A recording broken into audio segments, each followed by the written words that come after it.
Computer. All right. Okay. All right, you guys know the answer for number one? Full, yeah. He'll like have those like word for word on the exam, like those exact ones, and he'll just like pick which ones. And then, do you guys know the difference between the direct and indirect fillings? One direct is in the office and indirect is from the lab, I think. Yeah, so the direct one is just while the patient is in the chair, and then indirect is when they do the filling into the lab beforehand and just prep it before. And then, do you guys know what the three materials indirect fillings are made with? Both composite and porcelain. Yeah. They'll probably ask that.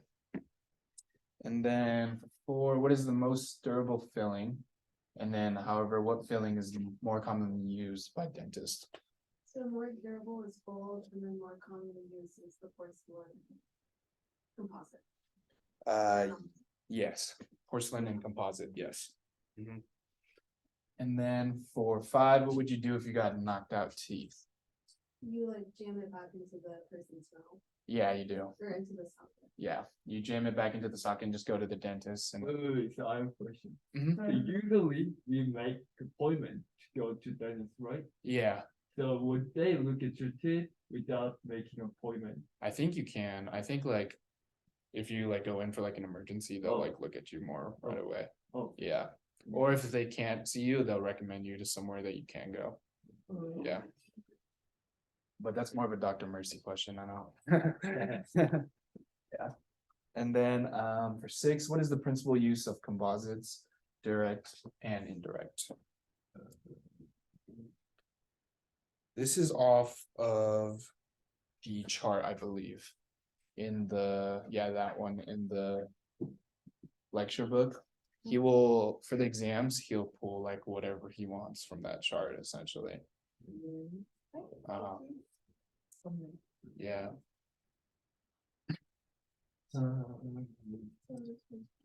Yeah.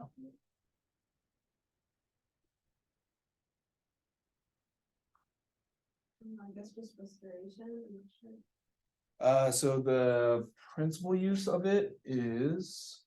Principal use of composites is aesthetic and then dental fillings and veneers. Yeah. Where can I find this? It will be use of the principal use. Uses here and then it'll be the composite. Yeah. I can't remember specifically which ones he asked on our exams or our quizzes. I even asked Josie and she didn't really remember, but just know that he'll like try to pull something from there. Yeah. Same with all the passages within this lecture too. He'll just pull some stuff from there too. I think some of the questions on here are Oh, from the lecture or from the workbook? from the lecture and the workbook, like the long passages in there. He'll actually like ask questions about it sometimes. Mhm. 'Cause everything in the lectures is free game, so he makes that pretty apparent. And then, so what is amalgam composed of? Do you wanna like specific metal? Yeah, What's like well, mercury, silver, yeah, palladium, like it's just a mixture of mercury and silver alloy powder. That one's also on the chart as well. It's the description. The first like row of the chart. And then for eight, the plaque story, this is the first step of the plaque story. And it's just pretty much filling in the bolded letters that is from the lecture. You guys know what it is? Like, there's housed in plaque. Mhm. The longer. Yeah. So just plaque. Yeah, plaque. This one, memorize like each like step of the story because he'll ask about it in the exam. And then for number nine, what is the primary cause of gum disease? This is a question just from one of the passages in there. This is something I just underlined and took from my notes when I took the class, but he usually just pulls whatever. Is it plaque buildup? Yes, it is plaque buildup.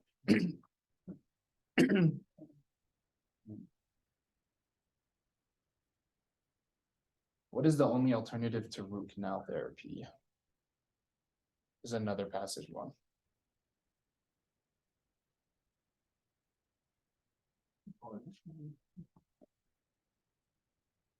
Extraction. Yeah, extraction of the tooth. These are ones that I just kind of underlined, but I do not remember specifically what he asked from those passages. Yeah, and he usually does just change it up every year. And then for number 11 and 12, let's start here. Let's just go down.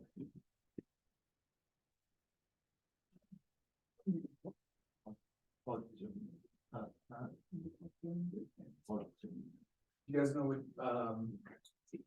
what type of crown prep this is?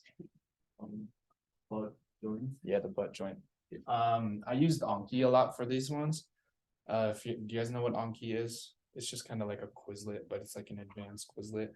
I would just take screenshots of these and then I would like block out the name and then use as flashcards to kind of remember which one like is which. And he'll definitely have these on the exam. Like all of them. Not all of them, but most of them.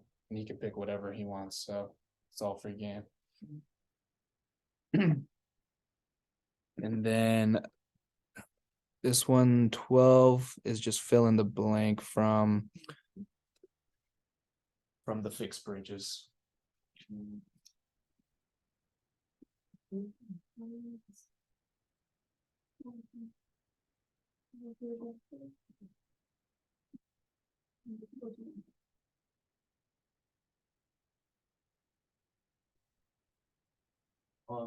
Support. Fixed or removable. Yeah. Removable. Yeah, support and then it's tooth or teeth on either side of the mouth that support a fixed or removable bridge. These are the last two here.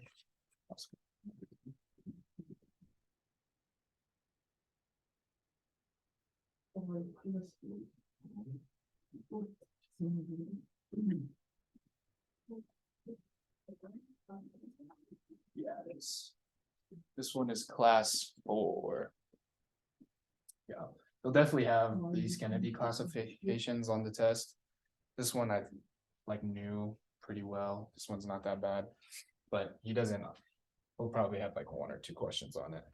I thought it was like more emphasis on this one, but it's pretty easy, so don't spend too much time on this one because it's pretty easy to pick up and he won't ask too many. This one, I like totally disregarded for the exam. I thought he was not gonna ask like one thing for this, and he literally like put the whole thing on there, and I just had to guess essentially.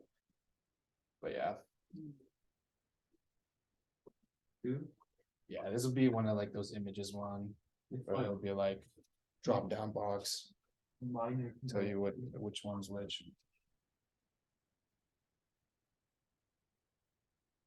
Oh, it's minor connector. Therefore. Reciprocal and stabilizing components of the class assembly. Yeah. Mhm. Yeah. This lecture isn't too bad. It just has a lot of random information that you have to kind of know. So for the quiz, it's gonna be a lot of like, passage components. Yeah, I feel like the passage components will be more on the quiz than the exam. I feel like, yeah. Mhm. Thank you. Yeah. Thank you. Um,